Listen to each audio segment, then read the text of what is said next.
Cakradana pada awal karirnya mendapatkan kepercayaan penuh dari penguasa Banten, yaitu Sultan Ageng Tirtayasa. Sebuah sumber Inggris menggambarkan tahun 1666 sebagai orang yang paling disukai Sultan. Cakradana merupakan seorang syah bandar utama kerajaan Islam Banten. Awalnya, Cakradana yang bernama asli Tan Seko adalah seorang pandai besi keturunan Cina. Tidak diketahui pasti tempat dan tanggal kelahiran Cakradana. Di dua pucuk surat tulisan tangan Cakradana yang tersimpan di Copenhagen tertulis dalam bahasa Denmark yang artinya Syah Bandar Kota Pacinan untuk Sultan di Banten. Kata itu menunjukkan bahwa Cakradana merupakan kepala Syah Bandar utama. Cakradana disebut anak emas Sultan karena pada masa itulah perniagaan di Banten maju dan mentereng. Pada tahun 1671 dimulailah pembangunan kompleks pemukiman di Pecinan.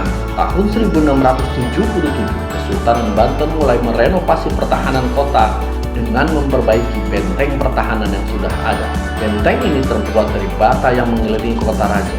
Karena itu maka disebut sebagai Banten, negara kota di dalam benteng. Karena itu, Kesultanan Banten memiliki pertahanan yang sangat sulit ditembus dari laut oleh para penjajah dari Eropa. Benteng ini cukup unik.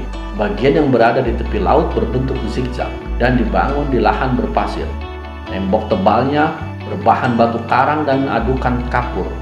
Selain itu, tembok-tembok ini juga diperkuat oleh 4 buah menara di sepanjang sisinya. Diperlukan keahlian yang tidak kami miliki untuk menentukan sumber-sumber yang mengilhami Cakradana dalam proyek arsitektur yang tiada bandingnya di Nusantara pada zaman itu, tulis Quilon. Setelah merebut kota itu di tahun 1682, Belanda menghancurkan karya arsitektur Cakradana dari benteng pertahanan hingga permukiman Tionghoa.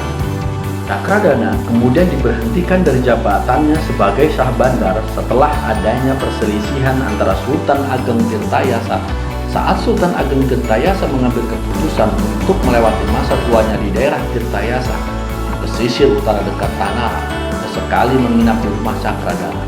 Saat itu Cakradana sudah dicopot dari jabatan. Selanjutnya Cakradana menjadi Syah Bandar di Cirebon yang menjadi tempat ia meninggal dunia. Sesuai dengan keinginannya, jasadnya dibawa ke Batavia untuk dikebumikan.